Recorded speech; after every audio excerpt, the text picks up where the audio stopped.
মসজিদের সভাপতির বউ পর্দা করে না,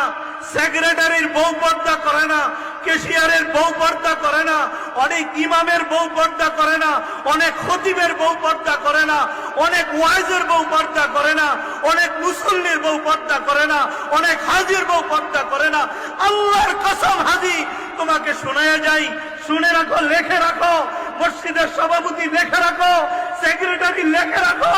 তোমার সেক্রেটারি কোনো কাজ হবে না, সভাপতিত্ব কোনো কাজ হবে না, ইমামতি কোনো কাজ হবে না, মসজিদের ইমামতি কোনো কাজে আসবে না, খতাবতের কাজে আসবে না, মুহতামিমগিরি কাজে আসবে না। যদি তোমার বিবি পর্দায় না থাকে, তুমি বড় ভাই তোমার বোনকে যদি পর্দায় না রাখো, তুমি স্বামী তোমার স্ত্রীকে যদি পর্দায় না রাখো,